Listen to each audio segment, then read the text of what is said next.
মসজিদে নববী থেকে মাত্র ৫ কিলোমিটার দূরে মদিনার ঠিক উত্তর পূর্ব দিকে ঐতিহাসিক উহুদ পাহাড়ের অবস্থান।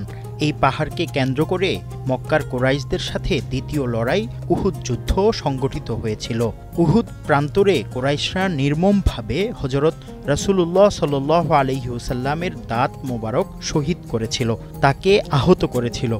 এই রণক্ষেত্রে নবী করিম সাল্লাল্লাহু আলাইহি ওয়াসাল্লামের চাচা মুহাবির হযরত হামজা রাদিয়াল্লাহু তাআলা আনহু সহ ৭০ জন সাহাবী শহীদ হয়েছিলেন।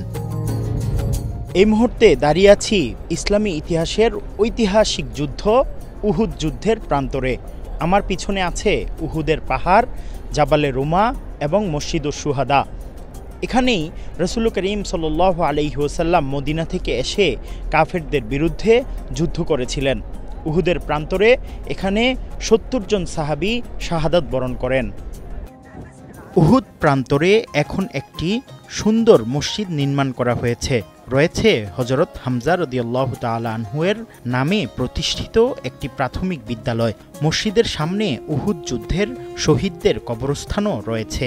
হজযাত্রীরা উহুদ প্রান্তরে এসে শহীদদের কবর জিয়ারত করে থাকেন। কবরস্থানটির প্রাচীর মূল কবর থেকে অনেক দূরে। মূল কবরগুলো সামান্য ইট দিয়ে ঘিরে রাখা হয়েছে। প্রাচীরের চারপাশে গ্রিলের ফাঁকগুলো মোটা পলিথিন দিয়ে ঘিরে রাখা। খুব সহজে কবরগুলো দেখা যায় না। তারপরও দর্শনার্থীরা গ্রিলের ফাঁক দিয়ে পলিথিনের আবরণ সরিয়ে কবর দেখার চেষ্টায় ত্রুটি করেন না। হাদিসে এই পাহাড় সম্পর্কে প্রচুর বর্ণনা রয়েছে। এক বর্ণনায় নবী করিম সাল্লাল্লাহু আলাইহি ওয়াসাল্লাম বলেন, উহুদ পাহাড় আমাদের ভালোবাসে, আমরাও উহুদ পাহাড়কে ভালোবাসি। এছাড়া অনেক হাদিসে সওয়াবের পরিমাণ বুঝাতে রাসূলুল্লাহ সাল্লাল্লাহু আলাইহি ওয়াসাল্লাম উদাহরণ হিসেবে উহুদ পাহাড়ের কথা বলেছেন।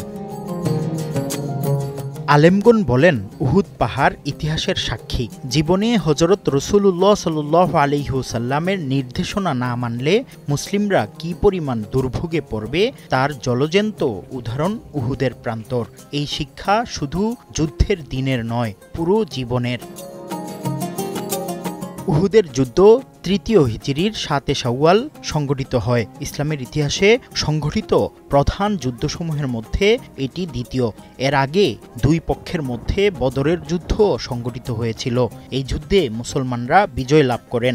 উহুদ প্রান্তরে আহত অবস্থায়ও নবী করিম সাল্লাল্লাহু আলাইহি ওয়াসাল্লাম বারবার বলছিলেন, হে পরওয়ারদিগার, আমার কওমকে ক্ষমা করে দাও, কেননা ওরা আমার সম্পর্কে জানে না। যারা হজ করতে আসেন তারা মক্কা থেকে মদিনা থেকে এখানে ছুটে আসেন এই ইসলামের ইতিহাসের ঐতিহাসিক যুদ্ধ উহুদের প্রান্তর ঘুরে দেখার জন্য। এই যে বিশাল পাহাড়, এটা দেখার জন্য, যে জায়গায় রাসূলুল্লাহ সাল্লাল্লাহু আলাইহি ওয়াসাল্লাম যুদ্ধ করেছিলেন। মুফতি আব্দুল্লাহ তামিম, উহুদের প্রান্তর, মদিনা মুনাওয়ারা, সৌদি আরব।